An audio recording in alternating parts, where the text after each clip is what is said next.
Vamos a hablar con el doctor Alberto Labra. Es un especialista en otorrinolaringología, cirugía de cabeza y cuello y en medicina de sueño. Es profesor titular del curso de alta especialidad en Medicina Integral del Sueño 2007-2015 actualmente.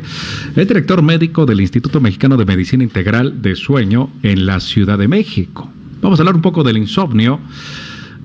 ¿Por qué no dormimos? ¿Por qué no descansamos? Consecuencias de ello. Y una vez hablaba yo con otro otorrinolaringólogo y dice, eso del sueño nos toca a nosotros.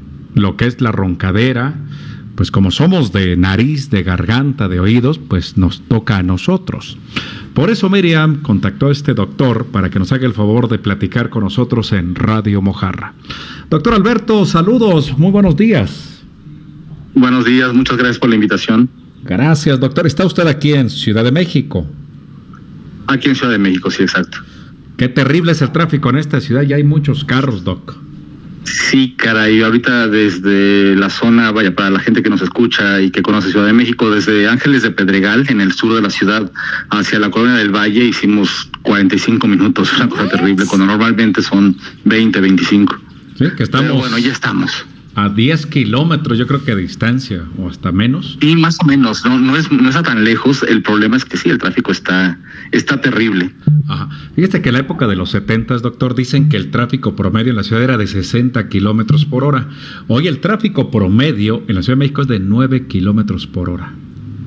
Sí, de alguien me decía que somos una ciudad de segunda porque nunca alcanzamos a subir la tercera velocidad en el coche. Sí, siempre avanzamos lento. Exacto. Bueno, platícanos un poquito de usted. Es otorrinolaringólogo, palabra difícil de explicar para la gente que no sabe su especialidad. Y también... Eso y ornitorrinco. ¿Cómo es que, digamos, por qué le toca a usted el tema del trastorno, los problemas de sueño, de insomnio y de la roncadera? Ese es un punto bien interesante. Yo estudio otorrino aquí en México, y me fui a hacer cáncer de cabeza y cuello, estudiar cáncer de cabeza y cuello fuera del país. Y estando allá en el hospital me di cuenta que existía algo que nunca había visto, que era la medicina de sueño. Me interesó y me cambié de especialidad y terminé finalmente estudiando medicina de sueño. En realidad medicina de sueño no le corresponde a nadie, le corresponde a cualquiera que conozca medicina de sueño. Esto que comentaba hace un momento de que los otorrinos dicen que la medicina de sueño me toca a mí por el ronquido, es un pensamiento muy de hace 20 años, 30 años. El neumólogo decía, me toca a mí porque yo soy el que sé de ventilación, y el neurólogo decía, no, me toca a mí porque yo soy el que sabe del sistema nervioso, y el psiquiatra decía, no, me toca a mí porque el insomnio está asociado a problemas de depresión y de ansiedad. Y entonces cada especialidad decía que le tocaba porque tenía una parte de la medicina de sueño.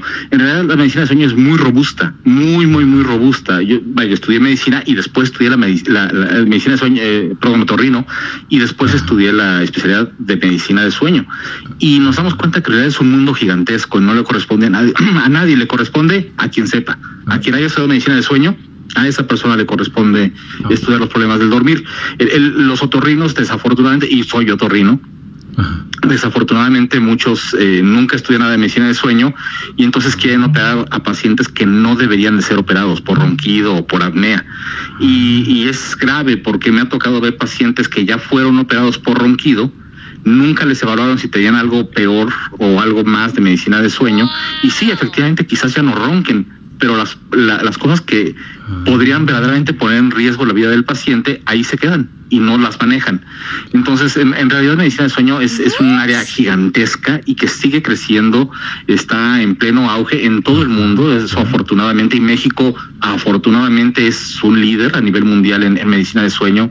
Los somnólogos mexicanos, somnólogos somos quienes estudiamos medicina de sueño, somnólogos mexicanos andamos por diferentes partes del mundo dando conferencias, en congresos, en cursos, y somos pues muy solicitados afortunadamente, porque sí, el nivel de medicina de sueño en México ha crecido muchísimo y tenemos mucho renombre a nivel internacional. Claro, qué buena explicación. Fíjese que yo me quedé con eso, pensé que le tocaba, pero entonces yo entiendo que esto es como una alta especialidad. Exactamente, es una alta especialidad, más o menos lo que antes se manejaba como subespecialidad. Actualmente ya no se, la Secretaría de Salud ya no permite que se formen nuevas subespecialidades, y entonces se creó la figura de alta especialidad. Está avalado por las universidades y todo. Como comentaba, yo fui el profesor titular de la alta especialidad de medicina de sueño en la clínica, cuando trabajaba en la clínica de sueño de la UNAM. Desde 2007 hasta 2015 tuve la titularidad del curso. Actualmente el curso sigue, ya no estoy yo ahí, pero el curso ahí sigue, y hemos formado gente pues de muchos países. Tuve alumnos de Venezuela, de Colombia, de Costa Rica, de Panamá, de diferentes lugares, de Perú, alguna persona que vino de Estados Unidos. Los tuvimos ahí aprendiendo medicina de sueño. Actualmente pues ya no soy el profesor, pero la alta especialidad sigue ahí. Y tuve alumnos que eran otorrinos, la mayoría fueron otorrinos, pero porque yo soy otorrino. Tuve neumólogos, psiquiatras, neurólogos, internistas, pediatras, tuvimos médicos familiares, tuvimos de muchas especialidades que estaban formándose en medicina de sueño. La alta especialidad en México dura 1 año. Entonces el título correcto es somnólogo. Somnólogo, los que estudiamos medicina de sueño somos somnólogos. Somnólogo, perfecto. Casi nadie lo usa, todo el mundo es especialista en medicina de sueño. Perfecto. A ver, ¿por qué si el sueño es tan importante en la vida o en la salud de un ser humano, por qué tampoco se atiende y por qué tampoco se le da importancia? Porque no se estudiaba. Esto, es algo que me tocó comentarlo en algunos foros y en algunos lugares, y recientemente lo platicaba con un paciente que me decía, si mi enfermedad puede matarme, ¿por qué los médicos con los que fui nunca supieron qué hacer? El problema es que es algo relativamente nuevo. La medicina de sueño, la fisiología de sueño, cuando por primera vez en el mundo empezó a pensarse y empezamos a darnos cuenta como comunidad médica que al dormir pasaban cosas que no ocurrían cuando estábamos despiertos. Eso ocurrió en Francia en 1953. Estamos hablando que son apenas unos 70 años de que existe una conciencia de que al dormir hay una cosa diferente. Y se hizo mucha investigación, pero no tanto medicina de sueño clínica. O sea, no se veía mucho a pacientes porque en realidad no se conocía. Entonces empezó a avanzar el conocimiento en cuanto a cómo funciona el sueño, qué lo genera, qué lo interrumpe, las enfermedades, en fin. Hay muchas enfermedades del sueño que pensamos que son normales, como el ronquido o el síndrome de piernas inquietas, pensamos que son normales y son una enfermedad de sueño. Y la medicina de sueño como tal en el mundo despegó en 1981. Porque en 1981 se publicaron 2 artículos científicos, uno por un neumólogo en Australia, el doctor, se me fuerte su nombre, pero publicó por primera vez, Colin Sullivan se llama, publicó por primera vez el uso de una mascarilla que se llama CPAP para la gente que deja de respirar mientras duerme, para la apnea de sueño. Y ese mismo año, un doctor japonés que trabajaba en Estados Unidos, en la Universidad de Stanford, Shiro Fujita, publicó también un artículo con la primera cirugía para corregir el ronquido. Y entonces, a partir de 1981, el interés por la medicina del dormir y en particular por los trastornos respiratorios se disparó en todo el mundo. Entonces es una especialidad que en realidad tiene 31 años, o sea, es 34 años, 33, una cosa así. En realidad es muy, muy nueva y entonces mucha gente lo desconoce. Cuando yo estudié medicina, la carrera, nunca vi medicina de sueño, no vi nada de sueño. Se acaso un poquito de fisiología de sueño en una clase y se acabó. Yo me enteré que existía la medicina de sueño hasta que hice la subespecialidad, como comentaba, yo estaba estudiando cáncer de cabeza y cuello y me di cuenta que estaba medicina de sueño, me interesó y me cambié. Pero fue pues un poquito por serendipia. ¿Y qué pasa cuando dormimos, doctor? O sea, porque eso me intriga mucho. ¿Qué pasa cuando uno duerme? ¿Qué hace uno cuando duerme que no hace de día? Toda nuestra fisiología cambia. La fisiología es la manera en que funciona el cuerpo. Y el cuerpo funciona distinto cuando estamos despiertos y cuando estamos dormidos. Y de hecho, cuando estamos dormidos funciona diferente en las diferentes etapas de sueño, porque no dormimos como si nos desconectáramos. Ese es un ejemplo que le pongo mucho a los pacientes.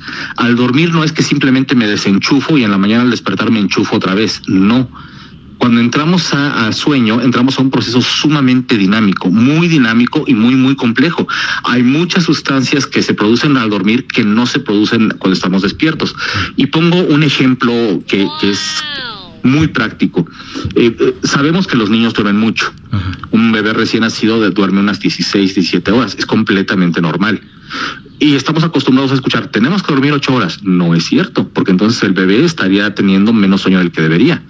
Pero un adulto mayor, una persona de 80 años, ya no tiene que dormir 8 horas, tiene que dormir unas 6, 6 y media más o menos. Conforme vamos creciendo, vamos requiriendo menos horas de sueño. ¿Cuál es la explicación de esto?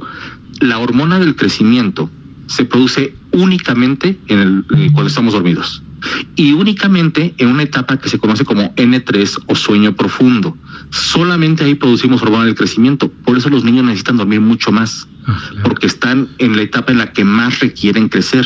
Un adulto mayor ya no tiene tanta necesidad de hormona del crecimiento, si bien todavía tiene algunas funciones antioxidantes y de protección. En realidad ya de adultos no necesitamos tanta hormona del crecimiento, y por eso es que dormimos mucho menos, porque ya no necesitamos tantas de las funciones. Ahora, al dormir descansamos, sí, pero no todas las etapas. En sueño ligero, que son las etapas 1 y 2, estamos dormidos con todo lo que implica dormir. Estamos roncando, estamos con un grado de inconsciencia, ya no nos movemos o nos movemos muy poco, en fin. Pero no estamos descansando. Descansamos hasta que llegamos a sueño profundo, y ahí descansa nuestro cerebro. Y cuando llegamos a una etapa diferente, que no es ni sueño ligero ni profundo, sino que se conoce como sueño MOR, el famoso sueño REM en inglés, como la banda que cantaba hace algunos años. El sueño MOR, que significa movimientos oculares rápidos, en esa etapa soñamos. Solamente en esa etapa soñamos. Y ahí viene un super mito que hemos visto muchas veces en películas, en series, que alguien tiene una pesadilla y empieza a manotear y a gritar y a patalear. Eso no sucede. Cuando estamos en sueño MOR, cuando estamos soñando, la realidad es que estamos completamente paralizados. Nuestro cuerpo no puede moverse. Y eso es un mecanismo de protección, es evolutivo. Cuando estamos soñando, nuestro cerebro tiene una actividad muy intensa, es como si estuviéramos despiertos. Si tuviéramos la capacidad de movernos, nos moveríamos y actuaríamos el sueño, no como un sonámbulo. Un sonámbulo tiene los ojos abiertos, no como la imagen típica de los brazos estirados arriba y los ojos cerrados. Un sonámbulo puede interactuar con el medio, puede abrir puertas, puede hacer cosas porque tiene los ojos abiertos.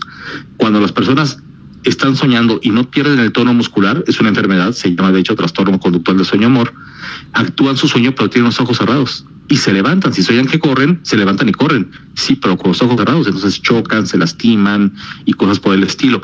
Entonces durante el sueño se producen muchas funciones que no ocurren durante el día. Estamos descansando, nuestro cerebro está creando conexiones interneuronales, se produce hormona del crecimiento, se producen diferentes neurotransmisores, sustancias que van a servir para diferentes cosas en el cuerpo, y todo eso no ocurre mientras estamos despiertos. Por eso es indispensable tener una buena calidad de sueño, porque nos lleva también a una buena calidad de vida. Ok, y en la actualidad, digamos, ese sueño profundo, ese REM, ¿qué parte de cuando estamos acostados o cuántas horas tenemos REM? ¿Y por qué hay gente que no tenemos eso y luego no descansamos, nos levantamos hasta más cansados que como nos acostamos? Excelente pregunta, bueno, excelentes preguntas. La primera, tanto de sueño profundo, que es la etapa 3, como de sueño REM o sueño MOR, que es lo mismo, debemos tener 20% de nuestro tiempo de sueño. Ajá. O sea, como se distribuye normalmente, se llama arquitectura de sueño. Como se distribuye normalmente la arquitectura de sueño es que tenemos 60% de sueño ligero, etapas 1 y 2, 20% de sueño profundo, donde descansa nuestro cerebro, y 20% de sueño MOR, donde descansa nuestro cuerpo y tenemos sueños. Entonces, si cumplimos ese 20 y 20%, con eso nos sentimos perfectamente bien al día siguiente. Necesitamos los dos, o sea, no es que uno sea más importante que el otro. Sueño MOR y sueño profundo, los dos son igual de importantes, y necesitamos 20% de cada uno para poder descansar adecuadamente. ¿Cuántas horas? Pues eso depende de la edad. Un bebé, pues sería el 20% de sueño MOR y 20% de sueño profundo, de sus 16, 17, 14 horas que esté dormido, dependiendo de la edad. Un niño de 10 años que está durmiendo unas 10, 11 horas, pues el 20% de eso. Nosotros, bueno, una persona de 20 a 40 años, que es cuando más o menos se dan las 8 horas, pues el 20% de sueño profundo y el 20% de sueño MOR. Y conforme vamos creciendo, personalmente tengo 52 años, a mi edad yo no necesito dormir 8 horas, duermo alrededor de 7 y con eso me siento perfectamente bien al día siguiente. Ok, ¿cuánto necesito de sueño MOR y de sueño profundo? 20% de cada uno. Y así por el estilo el resto de la vida. Y la otra pregunta que hizo me parece importantísima. Dormir no es sinónimo de descansar. Podemos dormir, y levantarnos no solamente igual, más cansados, despertarnos y sentir que nos vapulearon durante la noche. ¿Qué es lo que sucede? Es igual de importante la cantidad que la calidad de sueño. Yo puedo dormir 15 horas, pero si mi sueño es de mala calidad, me voy a despertar muy cansado. Y eso sucede con muchas enfermedades. Hay muchas enfermedades que producen exceso de sueño. La principal, la más común, la más frecuente, se llama apnea de sueño, que es dejar de respirar mientras estamos dormidos. Y va de la mano con el ronquido. De hecho, cualquier paciente que me llegue por ronquido, mi obligación es buscar apnea, porque es muy probable que lo tengan. Y ahí nos metemos en un lío terrible cuando estamos hablando de población mexicana o de población del sur de los Estados Unidos, o bueno, de todos los Estados Unidos. México y Estados Unidos somos los dos principales países con obesidad en el mundo. Es un terrible honor, una medalla de oro y de plata que no queremos. Somos los países con más obesidad en el mundo y la obesidad es uno de los factores asociados más importantes al desarrollo de apnea de sueño. Un paciente con apnea generalmente va a tener sobrepeso u obesidad, y por eso es que México y Estados Unidos somos los países con más apnea en todo el mundo. Por eso es que mi obligación es que si me llega un paciente que me dice ronco, mi obligación es buscar apnea, porque el ronquido es latoso, es molesto para la familia, me da pena si voy en un avión, en un camión y me despiertan, pero no pasa de ahí. El problema del ronquido es que va asociado a la apnea, y la apnea sí puede matarme. La apnea es capaz de generarme hipertensión arterial, es capaz de generarme, favorecerme diabetes, favorece la resistencia a la insulina, favorece la obesidad a través de algunos cambios metabólicos. Producimos más grelina, producimos resistencia a la leptina. La grelina es la hormona que nos hace comer, la leptina es la hormona que nos dice ya estuvo, la hormona de la saciedad. Y cuando tenemos apnea de sueño, la leptina no funciona y la grelina está aumentada. Entonces seguimos comiendo y seguimos subiendo de peso. Y entramos en un círculo vicioso, dado que la obesidad nos lleva a apnea y la apnea nos lleva a obesidad. Y también se ha demostrado que la apnea de sueño es un factor de riesgo altísimo para infartos del corazón, para eventos vasculares cerebrales, embolias, hemorragias cerebrales, y también es la segunda causa más común de accidentes automovilísticos fatales en los Estados Unidos. En México, desafortunadamente, no hay estadísticas confiables, pero en Estados Unidos, después del alcoholismo, la principal causa de que haya accidentes fatales automovilísticos es justamente la apnea de sueño. Y en la apnea de sueño y otras enfermedades que fragmentan el dormir, cada vez que nos despertamos tenemos que volver a empezar sueño ligero. Entonces se disminuye el sueño profundo, aumenta el sueño ligero y por eso no descansamos. De hecho, característicamente, los pacientes con apnea de sueño, entre más horas duermen, peor se sienten. Y es la única enfermedad que da eso. Duermen 8 horas, se sienten mal. Duermen 10, se sienten terrible. Duermen 12 horas, no pueden ni levantarse de la cama, se levantan el sábado a las 12 del día y desayunan, comen algo, se vuelven a dormir a siesta, se despiertan a las 4 a cenar, a comer, y tratan de ver una película o un partido de fútbol, se quedan dormidos viéndolo, despiertan, cenan y se vuelven a dormir y nunca estuvieron descansados. Entonces la calidad de sueño es igual o más importante que la cantidad de horas que estamos durmiendo. Qué explicación tan más clara, doctor. Fíjese que todo eso lo estoy escuchando con atención. Yo tengo una pregunta que sé que usted me puede dar su opinión, aprovechando. ¿Por qué pasa, doctor? A mí personalmente me ha pasado que uno está soñando, pero el sueño es tan surrealista, como tan fantástico, que dentro del sueño uno dice, eso no puede ser cierto. O sea, tú sientes que vuelas, que te haces millonario, o sea, que tienes una super casa, una super mujer, tienes algo que es fantástico. Y dentro del sueño uno dice, eso no es cierto porque estoy soñando. Y tú te proteges diciendo, o un peligro muy fuerte, que me vienen correteando unos narcos, y tú dices, pero ¿por qué van a corretear si yo no estoy en Sonora? Voy a despertar para que se acabe esta pesadilla. ¿Cómo es que un ser humano puede tener esa capacidad de saber que está soñando y protegerse y despertarse, tener conciencia de que está soñando? El cerebro es sumamente poderoso y la mente, así como nos juega bromas, también nos protege.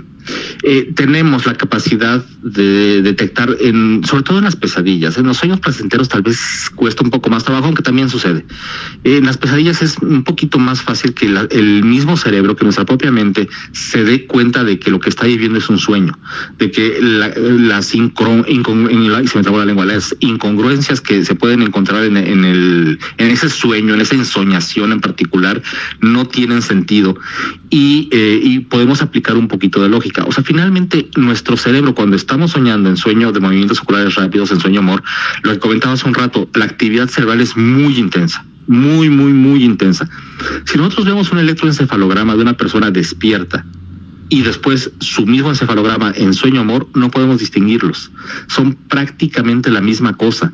Entonces, por decirlo de una manera muy burda, así es como se lo comento a los pacientes, por decirlo de una manera muy burda, cuando estamos soñando, nuestro cuerpo está dormido, pero nuestro cerebro está despierto. Entonces, tiene cierta capacidad de reacción ante cosas que no tienen que ver con la realidad. Y los sueños, finalmente, todas las manifestaciones oníricas terminan siendo variaciones y distorsiones de la realidad. Entonces, el cerebro tiene cierto grado de capacidad, sobre todo cuando son cosas que lo amenazan o cosas que pueden llegar a ser como muy agresivas o muy peligrosas.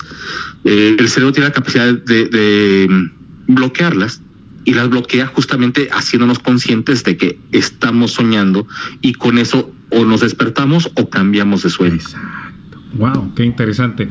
Bueno, este es un tema muy, muy, pero muy amplio, porque uno dice, ¿y el significado de los sueños? Eso ya me suena más como a charlatanería que una explicación científica. Sí, eso no lo estudiamos. No lo estudiamos en medicina de sueño. Lo hacen algunos psiquiatras o psiquiatras que hacen psicoanálisis, no todos los psiquiatras, porque el análisis de los sueños empezó, bueno, en realidad es muy viejo. Empieza con la primera referencia que yo tengo de estudio de sueños con la Biblia, cuando José le explica sus sueños al faraón en el Antiguo Testamento. O sea, sí es algo que se ha hecho durante muchos milenios en la humanidad, pero el estudio científico, por decirlo de alguna manera, del significado de los sueños empezó con Sigmund Freud. Empezó hace 100 y cacho años en Austria, en Viena, donde vivía Freud, y él es el padre del psicoanálisis. Entonces, no todos los psiquiatras o psicólogos lo hacen, solamente los que estudiaron psicoanálisis, que es un tipo de terapia psicológica. Solamente ellos son los que hacen algún análisis de sueño, pero es diferente de lo que estamos acostumbrados a ver. Pero en general, en medicina de sueño no hacemos nada de análisis de contenido de sueños. Ok, y para curar la gente que no duerme, que tiene insomnio, que tiene una pésima calidad en su descanso y su vida está hecha pedazos, no tiene calidad de vida por lo mismo de que se levanta, no duerme, tiene pesadillas y todo eso, ¿cómo se cura? ¿Cuáles son, digamos, las razones de que una persona esté enferma del sueño y cómo es que se trata eso? Claro, es interesante. El título de nuestra charla de hoy era insomnio y yo me la pasé hablando de otras cosas. El insomnio, primero que nada me gustaría decir, no es sinónimo de enfermedad de sueño. O sea, decir alteraciones del dormir no significa insomnio. El insomnio es solamente una de las muchas alteraciones del dormir, de las muchas enfermedades de sueño.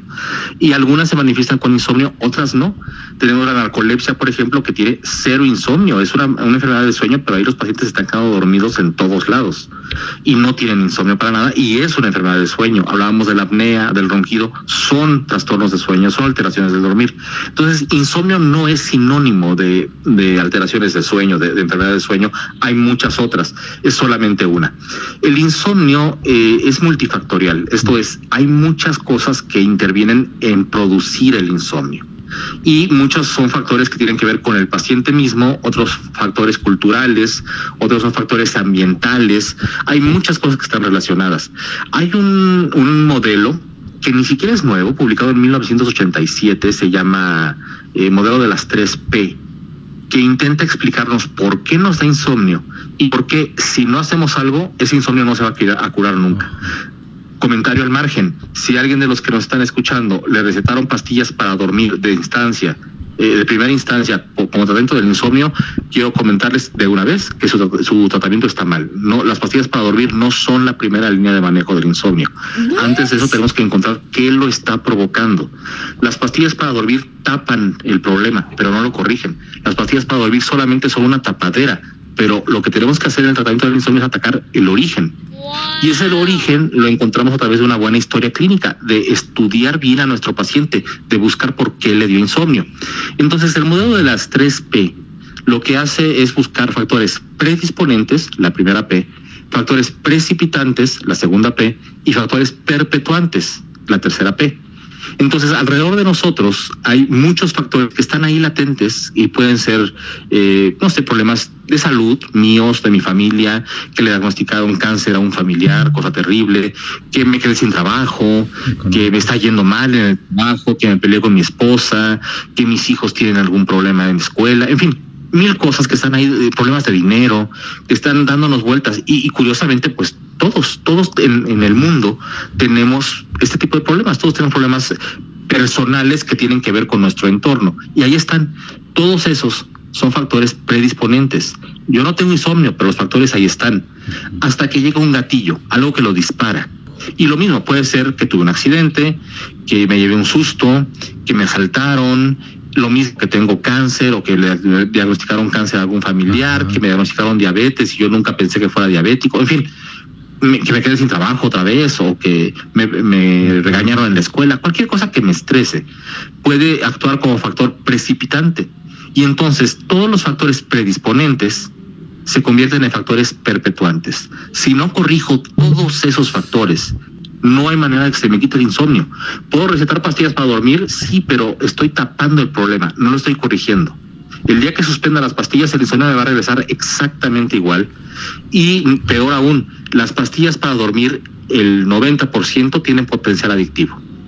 Tienen un potencial alto de generar dependencia y tolerancia. Entonces, si alguno de los radioescuchas le recetaron pastillas para dormir y no investigaron las posibles causas, cambien de médico, porque lo más probable es que les dejen esas pastillas hasta que se vuelvan adictos y después no puedan dejarlas y requieran dosis cada vez más altas. Entonces, y esto incluye básicamente todas las pastillas. Los medicamentos se usan en insomnio, sí, por supuesto, pero tienen que ser de una manera muy controlada.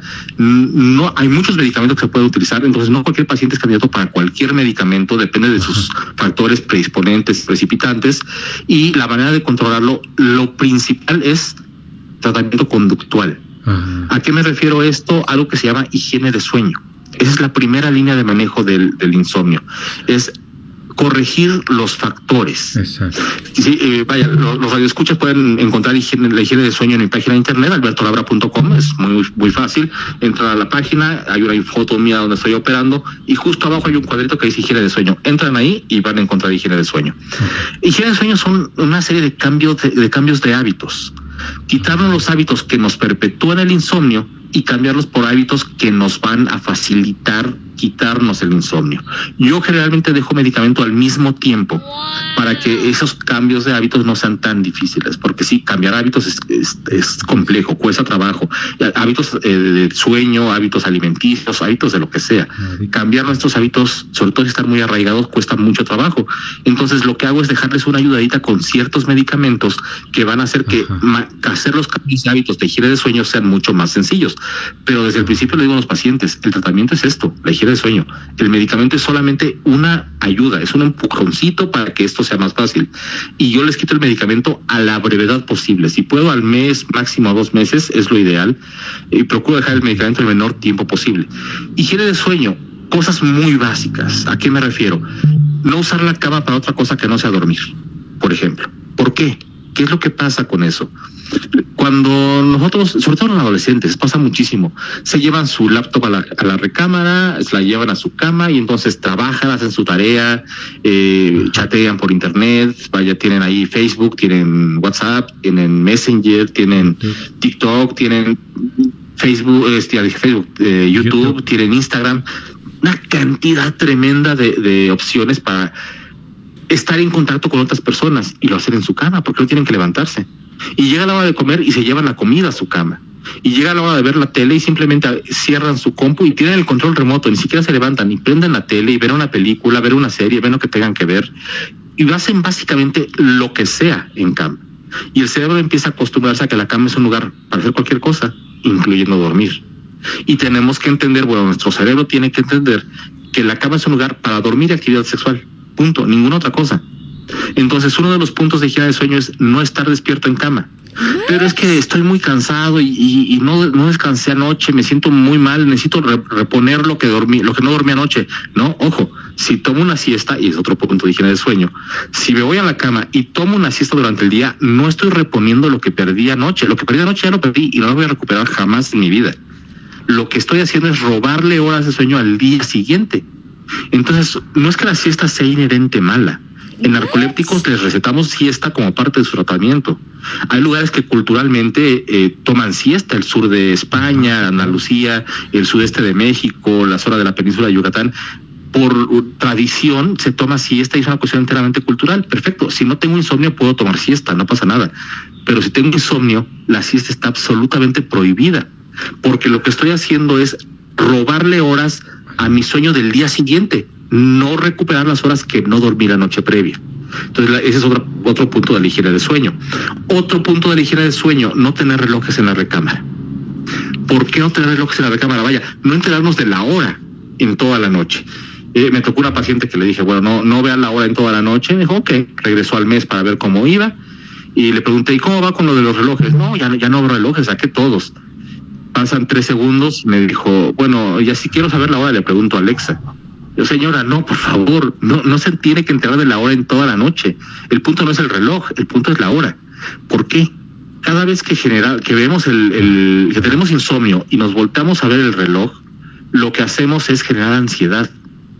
Sí, me quedan 2 horas. Son las 3 y yo no he dormido. Es la 1:30, son las 2. Mañana tengo una junta y mañana voy a manejar carretera y eso nos preocupa. Y la ansiedad es la mejor amiga del insomnio. Entonces, importantísimo no enterarse de la hora en toda la noche. Claro. Y me acuerdo ahorita, me salté, ese es un punto más importante para comentarlo rápido.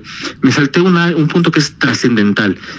¿Por qué no estar despierto en cama? Cuando estoy despierto en cama y tengo insomnio, lo que estoy haciendo en cama es sufrir. Mi cerebro lo registra como sufrimiento. ¿Qué significa eso? La cama se convierte en un lugar de tortura. Deja de ser un lugar de descanso para convertirse en un lugar de tortura. Y por eso muchos pacientes están muriendo de sueño a las 11 de la noche viendo una película en su sala. Ya no aguantan, se les cierran los ojos, se quedan dormidos en el sillón. Dicen, ya estuvo bien, apago la tele, se acuestan y ya no pueden dormir. Y eso pasa porque su cerebro ya sabe que su cama es un lugar de sufrimiento y les perpetúa el insomnio. También justo por eso los pacientes que tienen insomnio, porque su cerebro ya registró a su cama como un lugar de sufrimiento, se van de vacaciones o se van de trabajo y en el hotel duermen perfecto. Se van a la recámara de los hijos y duermen bien. En un sillón se quedan dormidos y duermen bien, pero en su cama no pueden. Por eso es importantísimo no estar despierto en cama, es trascendental. Ajustar el número de horas que en cama al mismo número de horas que voy a dormir, y después de eso ya tendí mi cama, no vuelvo a tocarla hasta que me voy a dormir en la noche. Claro. No ver la tele, no leer en la cama y cosas por el estilo. Déjale interrumpo tantito, doctor Alberto Labra. Lo que está diciendo usted, yo dije, a ver, todos tenemos problemas económicos, tenemos miedos, tenemos inseguridades, ve que el país está sumido en la delincuencia, pues la gente ya no descansa porque un ratero se vaya a meter, problemas, trámites que tenemos, trámites en Estados Unidos, trámites de migración, trámites con la policía, ahora que viene la temporada de huracanes, o sea, todos tenemos algo que resolver, salud, nuestros hijos, deudas, económico. Yo dije, pues a ver, dígame una persona en el mundo que no tenga problemas. Lo que yo entiendo de esa higiene del sueño es protegerte de esa realidad con conductas diciendo, claro, mañana voy a tener los mismos problemas, pero tengo que concentrarme en otra cosa porque no voy a arreglar mis problemas aquí en la cama. La higiene del sueño, como yo lo interpreto, es protegerte de tus realidades. Sí, exacto. Y proteger a nuestro cerebro de los malos hábitos también. Sí, las dos cosas. Y entonces esto es psicológico, lo que estoy escuchando que dice temas conductuales, o sea, eso es entrenar a tu cerebro, decir, mañana vas a amanecer igual de pobre, igual de rico, pero tienes que dejar de pensar en eso. El comentario que hizo ahorita es bien interesante. No es todo psicológico, pero sí una parte importante son las emociones. Sí es una parte trascendental. Hay una serie de cambios bioquímicos, o sea, nuestro cerebro produce neurotransmisores de manera diferente cuando tenemos insomnio. Cambian cosas químicas, pero el origen del problema radica en nuestros malos hábitos y en todo lo que nos rodea y que nos puede afectar. Entonces sí, hay un componente psicológico importantísimo. De hecho, los primeros investigadores de medicina del sueño en el mundo eran psicólogos. Quien generó la primera clínica de sueño en México en 1997 fue el doctor René Drucker Colín, que en paz descanse, murió hace unos pocos años. Él era psicólogo y formó a muchos médicos. no tanto en medicina del sueño porque era más investigador que clínico, pero él era psicólogo y fue de los pioneros en medicina del sueño en México. Entonces muchos de los pioneros de medicina del sueño en México, la doctora Mari Corsi, el doctor Regresaro Valencia, son de formación psicólogos, pero son los maestros de medicina del sueño en nuestro país. Son de los primeros, de los pioneros y de los que formaron a muchísimos de los médicos que actualmente están trabajando en medicina del sueño, y muchos psicólogos siguen trabajando en medicina del sueño a un altísimo nivel. Vaya, gente como que está en el mismo Instituto Mexicano de Medicina Integral de Sueño, en la Clínica de Sueño de la UNAM, gente, ya comentaba la doctora Mari Corsi, comentaba la doctora Matilde Valencia, que es de Ciudad de México, la doctora Montserrat Roldán Navarro, son psicólogos, son psicólogas que manejan medicina de sueño a altísimo nivel y que dan una consulta al mismo nivel que cualquier médico especialista en medicina de sueño. Wow, dice Rosy Martínez, increíble escuchar al doctor, me da esperanzas en la humanidad. Felicidades para él y por favor pregúntale sobre la pastilla melatonina, que si en qué es natural no es recomendable, dice una radioescucha de Tennessee. Ok, claro, lo comento. Bueno, gracias por sus comentarios, siempre es agradable escucharlo. La melatonina en realidad es una hormona, perdón, en realidad es una hormona. La melatonina la producimos nosotros, todos nos producimos la melatonina. Se receta mucho como pastilla para dormir. Ojo, no es pastilla para dormir. La melatonina es una hormona que regula nuestro reloj biológico. Esto es, yo Alberto Labra, simplemente tengo que voltear a verla para saber si es de día o si es de noche. Es así de sencillo. Veo la luz, conozco por aprendizaje cuál es la luz solar y puedo distinguirla de la luz eléctrica. Entonces, yo puedo perfectamente de manera consciente saber cuándo es de día y cuándo es de noche. Sí, pero mi corazón no. Mi corazón no puede ver la luz. Tampoco mis pulmones, ni mi hígado, ni mi páncreas, ni mi estómago, ni todo mi cuerpo, toda la parte interna de mi cuerpo no lo sabe, mis órganos. Y resulta que no funcionamos todo el cuerpo al mismo tiempo, sino que cada órgano tiene momentos en los que trabaja mucho y momentos en los que descansa. Pongo un ejemplo muy sencillo. Cuando estoy comiendo, no necesito que mis músculos tengan mucha actividad. Estoy sentado y estoy tranquilo. Aquí lo que me importa es que mis nutrientes, lo que estoy consumiendo, pasen a mi sangre, que mi estómago los muela y que mi intestino los absorba. En ese momento, quien está muy activo es mi estómago, mis músculos están muy tranquilos. Claro. Como poner un ejemplo, y todo mi cuerpo funciona así. Cada órgano tiene momentos en los que funciona mucho, momentos en los que funciona poquito. ¿Quién le dice al cuerpo, a cada órgano, que es momento de trabajar o momento de descansar? La melatonina. La cantidad de melatonina que está circulando en nuestra sangre es lo que le va a avisar al cuerpo qué hora es, si es de día o si es de noche. Y la melatonina se produce en función a cuánta luz entra a través de los ojos. Insomnio otra vez. Por eso, gente que tiene insomnio, es importantísimo que tengan fototerapia. Esto es, que durante el día reciba la mayor cantidad posible de luz solar y que durante la noche tenga la mayor cantidad posible de oscuridad. Porque si no, se va a alterar su producción de melatonina y va a alterar su reloj biológico. Entonces, en ese sentido, si mi problema es de, por ejemplo, jet lag, melatonina, en la pastilla de melatonina es una maravilla. Me va a ayudar a que mi jet lag no me dure tanto tiempo. Por ejemplo, me voy a Europa, que con respecto a Ciudad de México son 8 horas de diferencia. Me voy a tardar alrededor de 8 días en acostumbrarme al horario europeo. Y esto me remite a cuestiones políticas, como el hecho de que hayan quitado el horario de verano. Había mucha gente que decía, es que no soporto, pasan 6 meses y yo sigo sin acostumbrarme al horario de verano. No tiene sentido. El cuerpo se adapta a razón de un día por hora. O sea, me cambian una hora en el horario de verano y en un día estoy adaptado. Todo mi cuerpo ya está adaptado. Claro. Entonces, me voy a Europa, son 8 horas, son 8 días. Si tomo melatonina, en lugar de tardarme 8 días, me voy a tardar 3 o 4. Disminuyo el tiempo de adaptación al jet lag. Melatonina funciona también en 2 tipos de insomnio. Uno se conoce como, que en realidad no son insomnios, pero se manejan como tales. Uno es el síndrome de fase adelantada de sueño, que es muy común en adultos mayores, y el otro es el síndrome de fase retrasada de sueño, más común en adolescentes, sobre todo adolescentes que entran en la tarde a la escuela. Ajá. El de fase adelantada, lo que pasa es que se acuestan muy temprano y por lo tanto se despiertan muy temprano. Cumplen sus ciclos de sueño muy temprano. Ajá. Y los pacientes dicen, tengo insomnio. A ver, ¿por qué? Porque me despierto a las 2 de la mañana y ya no puedo volver a dormir. Ok, ¿ya que hora se acuesta? A las 8, 9, 10, 11, 12, 1, 2, son 6 horas. Un anciano, un adulto mayor, ya no requiere más de 6 horas y media. Está cumpliendo con su tiempo. El problema es que se acuesta muy temprano. Y ahí lo que hay que hacer es reacomodar sus horarios, no darle pastillas para dormir, que es un error muy frecuente. Claro. Muchos médicos recetan pastillas para dormir ahí y están totalmente contraindicadas. Claro. El síndrome de fase retrasada es justo lo contrario. Se acuestan muy tarde y se levantan muy tarde. Y el papá llega angustiado diciendo, tiene insomnio. No es insomnio. Es simplemente que su horario está recorrido. Si viviera en Hawái, estaría perfecto en el horario, pero vive en México, entonces resulta que está movido el horario. Ahí la melatonina funciona muy bien. En esas 3 cosas, jet lag, fase adelantada, fase retrasada, melatonina es una maravilla. Quitando eso, no sirve para dormir. Le voy a hacer una pregunta. No tiene ningún sentido. Perdón, le voy a hacer una pregunta y si quiere para ir concluyendo, porque sé que el tiempo es muy preciado, tendrá usted citas y ojalá nos diera una segunda oportunidad para que la gente preguntara. Yo le voy a hacer una pregunta al final. ¿Usted cómo le hace para dormir, doctor? Digamos, ¿cuáles son sus ejercicios o su truco para que usted duerma y tenga esa higiene del sueño? He de confesar, mi higiene de sueño es mala. Tengo una higiene de sueño no tan buena como debería de ser, pero no tengo insomnio.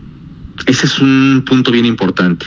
La higiene de sueño hay que seguir a todos, eso es lo ideal siempre. Pero si no tenemos insomnio, podemos darnos ciertas libertades y no hay mucho problema. Puede ser que mis horarios no sean tan estables, pero si no tengo insomnio, me funciona, no tengo ningún problema. Cuando tenemos insomnio es cuando tenemos que ser muy estrictos en la higiene de sueño, muy estrictos. Mi higiene de sueño en general, insisto, es malona. Tengo horarios relativamente variables para acostarme y para levantarme, aunque no tengo horarios muy específicos en mi trabajo, entonces de repente me desvelo trabajando o de repente me despierto muy temprano para cirugía, de repente a las 5 de la mañana ya estoy bañándome para irme a operar. Pues mis horarios son sumamente variables y por eso también mi higiene de sueño es mala. Pero tengo la fortuna de no tener insomnio.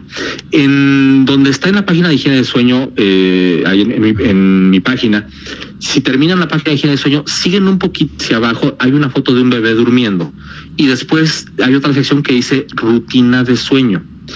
Algo que podemos hacer para mejorar nuestra calidad de sueño y sobre todo en insomnios, es seguir esa rutina de sueño. No la tengo ahorita así de memoria, pero así de manera muy general, ¿qué es la rutina de sueño? Es crear un caminito para que el cerebro entienda que una vez que empecé ese camino termina durmiendo. Es acostumbrar al cerebro a eso. Empieza siempre, les digo a los pacientes que inicien la rutina de sueño media hora antes de acostarse, porque muchas veces le empiezo con la pastilla para dormir. Y esa pastilla tiene que tomarse media hora antes, la que generalmente receto media hora antes, eso varía de medicamento a medicamento.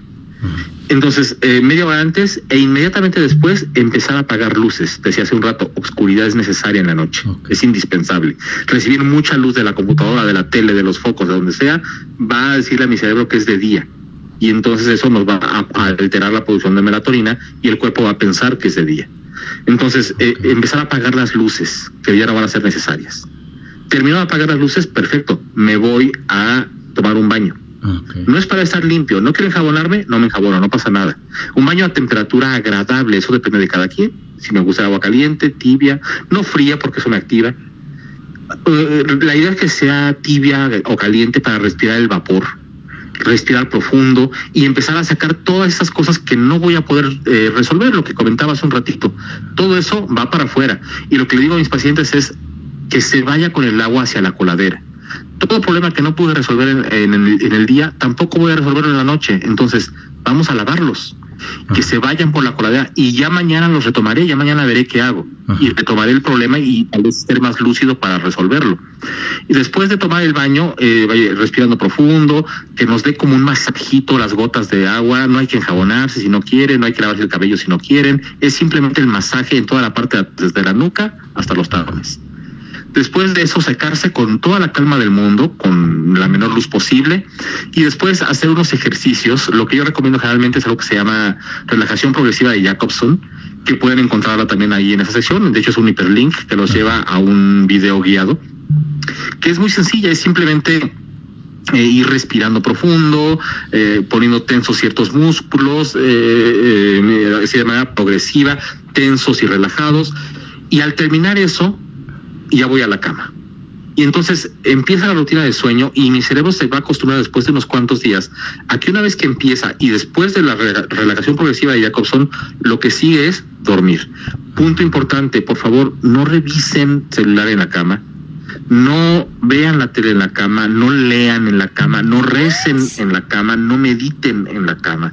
La cama es para dormir y actividad sexual, ninguna otra cosa. Quiero rezar, perfecto, antes de acostarme. Quiero meditar, perfecto, en un mat de yoga se puede hacer perfectamente, o en la alfombra, se puede hacer en muchos lados, no tiene que ser en la cama. La cama es para dormir. Entonces, recomendación a todos los radioescuchas, no vayan a la cama si no van a dormir o actividad sexual. Y eso va a mejorar muchísimo los insomnios en la mayor parte de la gente. Wow. Fíjese que la señorita o señora Patricia Patiño Aponte de Georgia dice: mi esposo es cuestión que llegue a la casa y se duerme donde sea. Para mí siempre está durmiendo y vive con un sueño constante. Incluso en las relaciones sexuales se queda dormido encima de mí. ¿Por qué él vive con sueño permanente? Esa es una pregunta interesante. He visto casos así. Tengo un paciente que se quedó dormido toda la consulta y todo lo que hablé fue con su esposa. No pudo estar despierto un minuto de la consulta. Llegó, se sentó, se durmió y se despertó para irse. Lo decía, pero es que vengo de dar clase y de repente me confundo entre lo que dije en la clase que dije ya ahorita en la entrevista. La principal causa de tener sueño durante el día es la apnea de sueño. Si alguien se está quedando dormido en el teatro, en el metro, manejando, viendo una película, teniendo relaciones sexuales, eso ya está al extremo, pero sí sucede. Si alguien se queda dormido cuando no debería quedarse dormido, lo primero que tengo que pensar es tiene apnea de sueño. Es lo primero que tengo que pensar. Y la apnea de sueño en Estados Unidos y en México son los países que más apnea tienen. Entonces, porque somos los países con más obesidad, lo comentaba hace rato. Entonces, si está pasando eso, lo primero que yo descartaría es que si tiene apnea de sueño. No es la única causa de somnolencia diurna, pero sí es la principal. Si su esposo ronca y si además tiene cierto grado de sobrepeso u obesidad, y si es hipertenso, tiene apnea de sueño hasta no demostrar lo contrario. Los síntomas principales de apnea de sueño son mucho sueño durante el día, quedarse dormido en todos lados, roncar, ser hipertenso y tener obesidad o sobrepeso. Wow. Si tenemos esos 4 síntomas, tenemos la obligación de pensar en apnea. Okay. Entonces sería cosa de checar si su esposo, en Georgia hay gente gente muy brillante que maneja apnea de sueño. Hay muchos especialistas en esto y entonces es fácil de encontrar. Si está teniendo estos síntomas, es muy probable que tenga apnea. Hay otras posibilidades, sí, la narcolepsia, hablaba de ella hace un rato, pero en realidad es muy poco frecuente. Apnea de sueño, en mi consulta, veo diario 2 o 3, por lo menos. Entre insomnes y apnea de sueño, siempre, todos los días veo apnea de sueño. Estoy en un centro de referencia nacional de medicina de sueño. Narcolepsias, veo 3 por año. O sea, la diferencia es brutal. ¿Hay otras enfermedades aparte de narcolepsia y apnea? Sí, el síndrome de movimientos periódicos de extremidades, la depresión. Hay muchas condiciones, la deuda de sueño.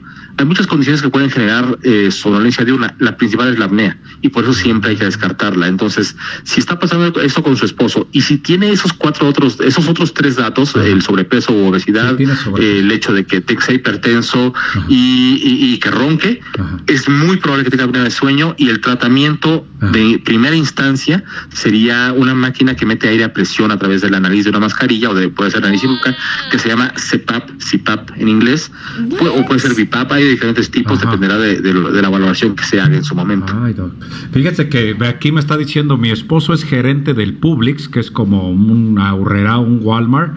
El señor sí está gordito, es de Puerto Rico, pero lo que más me llama la atención, dice que se queda dormido cuando están teniendo relaciones o intimidad. Y eso he visto algunos pacientes que les pasa. No es tan común. No. Pero si tiene algo de sobrepeso y tiene genes latinos, y es de Puerto Rico finalmente, sí, la posibilidad de que tenga apnea es altísima. Entonces sí vale la pena que se trate. El gran problema de la apnea del sueño, uno es que se quede dormido, y decíamos, es un riesgo altísimo de accidentes automovilísticos fatales, de que perezca la persona que va manejando, la gente que va con él en el coche y que atropelle a alguien y lastime a alguien más. Vaya, los riesgos es para muchas personas. Entonces, bueno, sí es importante que se le trate en parte por eso, pero en parte también porque la apnea del sueño es el principal o de los principales factores de riesgo para eventos vasculares cerebrales, embolias, derrames cerebrales, para infartos de corazón y para hipertensión. Entonces, ese paciente que está hipertenso de hace muchos años y tiene ya 2, 3 medicamentos, dosis altas, y aún así su presión está descontrolada, ojo, busquen la apnea, porque es muy probable que sea la apnea lo que le está provocando que su hipertensión no sea fácil de controlar. Entonces, apnea del sueño puede matarnos desde muchos puntos de vista. Nos da mucho sueño, nos da infartos, nos da embolias, nos da hipertensión pulmonar, nos favorece diabetes. Entonces, la apnea del sueño está involucrada con el desarrollo de muchas enfermedades que pueden llegar a ser fatales. Y si ya tiene datos de apnea del sueño, si se está quedando dormido en la intimidad, la posibilidad de apnea del sueño es altísima. Y entonces, lo de quedarse dormido viendo la tele, comiendo, o incluso en la intimidad, que pues es grave desde el punto de vista pareja, pero no es peligroso desde el punto de vista vida. Es gravísimo, pero no pone en riesgo su vida. Pero hay otras cosas que sí ponen en riesgo su vida, y si tiene ya esos datos de apnea de sueño, es importantísimo que se trate, porque si no, está comprobado, hay algunos artículos al respecto, pacientes con apnea de sueño que no se tratan, tienen una pérdida en su sobrevida de alrededor de 10 a 15 años. Ay. Una persona no tratada muere 15 años antes de lo que hubiera muerto si se hubiera tratado. Es importantísimo que si ya tiene esos datos, busque ayuda profesional y se trate. Casi una urgencia. Mire, doctor, hay muchas preguntas, pero no lo quiero atiborrar. Si quiere, me da una segunda plática y le hago una batería de preguntas. Aquí una muchacha dice... Con todo gusto. Dice, ¿podías preguntar acerca del método 478 para dormir? ¿Really? Sí, desarrollado, me parece que por unos Marines o en el ejército, alguna cosa así. No tiene ningún fundamento científico. Okay. Y hay un estudio que se hizo en como 2015 más o menos, 2018, no me acuerdo bien el año. Se hizo en Estados Unidos, de hecho, buscando la efectividad de este método, pero valorado de manera científica, con un estudio de sueño y con una buena valoración clínica, y se encontró que realmente no tiene ninguna ventaja, que no ofrece realmente ninguna ventaja. Entonces, hay mucha gente que lo usa y he escuchado comentarios buenos y malos, pero la evidencia científica nos está mostrando que en realidad no está funcionando, y que lo que ha funcionado, que la gente que sí le sirve, esa persona iba a mejorar con y sin el método. Okay. Que no es realmente un factor parteaguas para decir si esto fue lo que hizo que durmiera mejor. Claro. Básicamente es un programa o un protocolo de relajación. Básicamente en eso consiste. No lo conozco muy bien. Okay. Lo he escuchado, alguna vez lo he leído, pero nunca lo he implementado. Pero la evidencia científica nos dice que no funciona realmente. Ajá. Para concluir, mire, aquí una muchacha concluye diciendo: ya decía yo, al escuchar al doctor, el mejor remedio para dormir es una conciencia tranquila y una mente relajada. Totalmente. Y Guadalupe de Chicago dice, oye Luis, dice, yo creo que el tema del sueño es un tema muy extenso. Yo sí duermo muy bien, pero siempre sueño mucho. Incluso he tenido sueños que se han hecho realidad. Ejemplo, soñé cuando mi papá falleció y así como lo soñé, así pasó. ¿Cómo la ciencia puede explicar eso de los sueños premonitorios? No hay manera. No hay manera de explicarlo. Hay algunos intentos de que básicamente estamos soñando a un componente emocional intenso, y que dentro de nosotros conocemos la respuesta a la interrogante que se esté formulando en ese momento. Es una teoría, la realidad es que no está comprobado, y a ciencia cierta no tenemos una explicación para los sueños premonitorios. Y son frecuentes, la realidad es que sí vemos a mucha gente que sueña cosas que eventualmente se vuelven realidad. pero no hay una explicación. Hay intentos para explicarlo, no lo sabemos, y la realidad es que científicamente es muy difícil. Vaya, no hay manera de hacer como un ensayo clínico donde podamos controlar todas las distintas variables y que podamos saber, porque aparte son intermitentes, o sea, no sabemos cuándo vamos a tener un sueño premonitorio. O sea, sería analizar a una persona de por vida durante su sueño. Es absolutamente imposible. ¿Sabe? Me está recordando... sueña mucho, ¿vale? Perdón, le iba a hacer el comentario que me está recordando una vez que entrevisté a un buzo y él me dijo, Luis, ajá, es que hay dos mundos. El mundo que tú ves aquí afuera, los perros, los árboles, y cuando te metes al mar es otro mundo completo. Así claro. Yo entiendo el mundo del sueño. Siento que como si fueran dos mundos, el mundo despierto y el mundo cuando ¿qué es? ¿Dormimos o dormimos? Dormimos, sí. Sí, exacto. Son mundos completamente distintos, y la medicina del sueño por eso tiene que ser una especialidad independiente, porque lo que ocurre al dormir es un mundo completamente diferente. Respondo a su otra pregunta, la otra pregunta de esta persona de Chicago, me parece que era, sueña mucho, qué bueno. Eso es muy bueno. El soñar mucho, mucha gente se preocupa, es que sueña mucho y no descanso. No. Si sueña mucho, está descansando. Si sueña mucho, es que tiene mucho sueño-humor. Y eso está maravilloso. Cuando no soñamos, eso pasa en la gente con apnea. La gente con apnea no sueña, porque la misma apnea le impide llegar a sueño-humor. Y cuando corrigen su apnea, tienen rebotes de sueño-humor. Sueñan muchísimo las primeras 2 semanas. Muchísimo. Recuerdan todos sus sueños. Para recordar un sueño tenemos que despertarnos máximo unos 5 minutos después de que terminó el sueño. Si pasa más tiempo, no lo vamos a recordar. No significa que no soñamos, significa que simplemente no lo recordamos. Entonces, qué bueno que tenga mucho sueño, muchos sueños. En español es un poquito difícil la diferencia entre sleep y dream. Entonces, en español sí tengo que hacer mucho el énfasis en sueños o ensoñaciones. La gente muy elegante le dice manifestaciones oníricas, pero bueno, son todo lo mismo. El acto de soñar.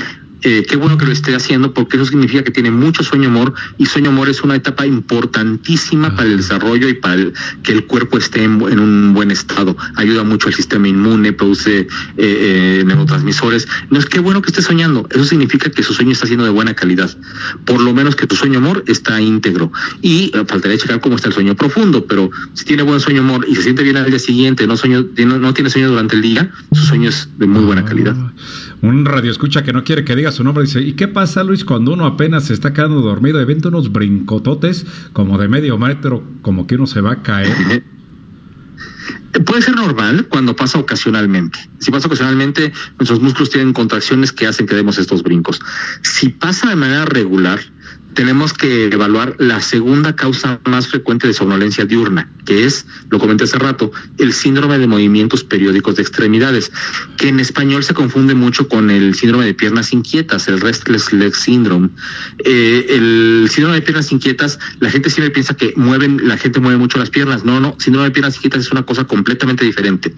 Es una sensación rara en las piernas que aparece cuando ya estoy en reposo y que me provoca insomnio, porque me quiero quedar dormido, muero de sueño, pero siento algo raro, feo en las piernas, difícil de describir, desesperación, calor, frío, nervios, hormigas. Siento algo raro en las piernas que no me deja dormir. Me levanto, camino, se me quita. Me vuelvo a acostar, me vuelve a dar. Eso se llama síndrome de piernas inquietas, es el restless leg syndrome. Y el síndrome de movimientos periódicos de extremidades significa que mis músculos de las piernas se activan cuando estoy dormido y doy pequeñas pataditas. Yo generalmente como paciente no me entero. Quien se entera es la pareja de cama. Pero cuando sí es muy intenso, los pacientes se despiertan por brincos, que pasan sobre todo al principio de la noche, al principio cuando vamos apenas durmiendo las primeras etapas del primer ciclo. Ahí es donde es mucho más frecuente, pero puede aparecer en cualquier momento. Y provoca somnolencia diurna porque fragmenta el sueño. Cada vez que brinco, me despierto. Un segundo, es un despertar cortito que no voy a recordar al día siguiente.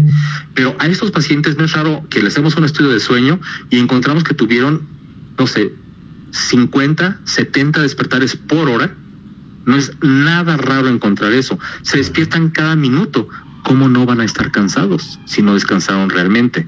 Estuvieron dormidos, pero no descansaron. Entonces, por eso es que el síndrome de movimientos periódicos de extremidades es la segunda causa más frecuente en mi población, en los pacientes que yo veo. Si alguien llega conmigo diciéndome tengo mucho sueño y no le veo cara de que tenga apnea, si lo reviso, veo historia clínica, no parece que tenga apnea, Mi segundo pensamiento es, tiene movimientos periódicos. Y el tratamiento de movimientos periódicos es relativamente sencillo, simplemente son unas pastillas, dependiendo del tipo de movimientos periódicos y dependiendo de la edad y de ciertas cosas, puedes utilizar diferentes tipos de medicamentos. Se pueden utilizar algo que se llama agonistas dopaminérgicos, que son los medicamentos que se utilizan también para Parkinson, en dosis bajas. Se puede utilizar también algunos medicamentos que se llaman ligandos alfa-2 delta, como pregabalina, que se utiliza en fibromialgia, o gabapentina, que tienen usos parecidos. Se pueden utilizar algunas benzodiazepinas. Yo procuro evitarlos, como clonazepam, trazolam, alprazolam, todos estos se pueden usar. Yo procuro dejarlos como última alternativa. Y bueno, y así por el estilo. En Estados Unidos se utiliza también medicamentos tipo codeína, como los que se usan para la tos. También ayudan un poco, pero tienen cierto riesgo de dependencia y tolerancia, entonces también procuro utilizarlos. En México es difícil manejar ese tipo de medicamentos, los opioides, entonces en México casi no se utilizan, es muy muy poquito. Lo que usamos generalmente son los ligandos alfa-2 delta, pregabalina, gabapentina, o bien los agonistas dopaminérgicos como pramipexol, levodopa, etcétera. Y esos funcionan bastante bien, controlan, no quitan, controlan los movimientos periódicos, y al controlarlos se controlan los saltos y se controla también la somnolencia diurna. Mire, ya por último, doctor, dice Alejandra Arana de Atlanta, también dice, esto es muy frustrante. ¿Y qué pasa con la gente con sueño tan profundo que no escucho la alarma? Se puede caer el mundo y yo ni en cuenta, y eso me frustra mucho. Sí, es frustrante, pero tampoco es tan malo. Bueno, habrá que checar si su calidad del sueño es buena. Si el contexto general de su sueño es bueno, si hay alguna alteración al dormir, puede ser eso lo que impida que se despierte. Vaya, si tiene mala calidad de sueño, en cuanto entra por fin a sueño profundo va a ser imposible despertarla. Es un ejemplo que le pongo a los pacientes aquí en México. Aquí tenemos los sismos de manera regular y entonces tenemos la alarma sísmica. ¿Por qué pasamos 60% del sueño en sueño ligero, cuando me puedo despertar muy fácil, y solamente 20% en sueño profundo, cuando realmente descansa mi cerebro, y es cuando mi umbral al despertar es muy alto? Pues justamente por eso, es evolutivo. Si estaba hace 10,000 años dormido en mi cueva y escuchaba que entraba un lobo, escuchaba cómo rascaban sus garras o dientes de sable, no sé, entraba a atacarme, el hecho de estar en sueño ligero la mayor parte de la noche me permitía despertar y defenderme. Si estoy en sueño profundo no lo escucho. Y entonces el equivalente actual en Ciudad de México es la alarma sísmica. Si estoy en sueño ligero, voy a escuchar la alarma sísmica a la primera. Si estoy en sueño MOR, bueno, más o menos, cuesta un poco más trabajo. Pero si estoy en sueño profundo, en la etapa N3 de sueño profundo, sueño de ondas lentas, sueño de ondas delta también se llama. Si estoy en esa etapa, va a haber mucha dificultad para que yo escuche la alarma sísmica. Entonces hay que checar cómo está su calidad de sueño. Habría que hacer una polisonografía, un estudio de sueño, estudio de sueño completo en laboratorio, porque actualmente ya hay muchos estudios que se hacen en casa y esos no registran la parte del cerebro y ni movimientos de ojos ni de actividad muscular, entonces no podemos detectar cómo está el sueño.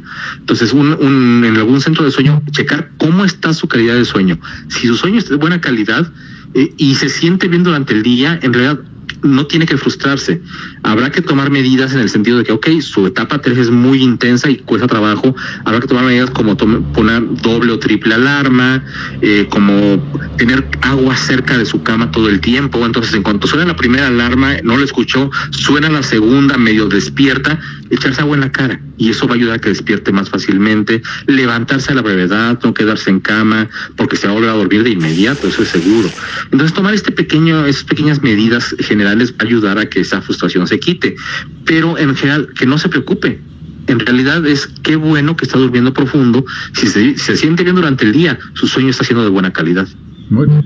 Doctor, quiero decirle que tiene mi atención, es la persona más completa de la que ha hablado de este tema. Había hablado con otorrinolaringólogos y otros especialistas, pero nunca nos habían dado una cátedra con ese fundamento científico, y le quiero agradecer muchísimo. La gente nos pregunta que cómo lo pueden contactar de Estados Unidos y que si da algún tipo de consulta virtual o algún tipo de tratamiento a distancia.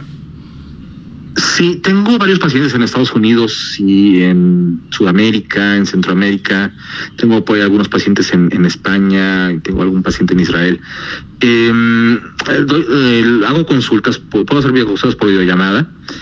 No es lo ideal, ciertamente no es lo ideal, hay muchas cosas que no se pueden hacer. Por ejemplo, pacientes con insomnio puedo hacer una muy buena valoración, pero no puedo recetarles medicamentos, que a veces son necesarios. Ese es un gran problema.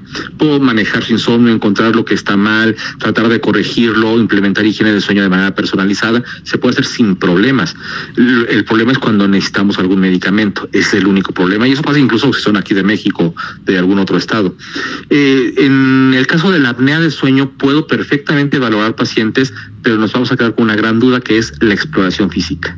Claro. La exploración que puedo hacer a través de una videollamada, pues es bastante limitada en comparación a cómo puedo revisar a mi paciente en vivo. Podemos hacer algunas maniobras, podemos checar algunas cosas, pero nos vamos a quedar cortitos. Podemos hacer una valoración general, ver qué se puede hacer, tener un diagnóstico, y en caso necesario, pues si conozco algún somnólogo cercano al paciente en su localización, pues puedo recomendarlos con ese somnólogo. Tengo afortunadamente amigos somnólogos por todo el mundo, que estoy en contacto constante con ellos. Ciudades como Miami o Nueva York o no sé, Chicago, tengo varias personas que los vi una vez y después los recomendé con algún amigo por allá. Entonces, hay manera de hacer las cosas. Finalmente, si están interesados, mi página de internet albertolabra.com, ahí viene mis datos de contacto, mi correo electrónico, por ejemplo. Pueden contactarme por correo electrónico y nos ponemos de acuerdo y vemos lo que se puede hacer. Bueno, gracias, doctor, por esta buena conversación. Estoy para servirles. Y si nos da oportunidad, le estaremos llamando después para darle más oportunidad a la gente que siga haciendo preguntas, y muy agradecido por esta charla aquí en Radio Mojarra. El día que ustedes me inviten, yo estoy con todo gusto. Gracias, Alberto Labra, doctor.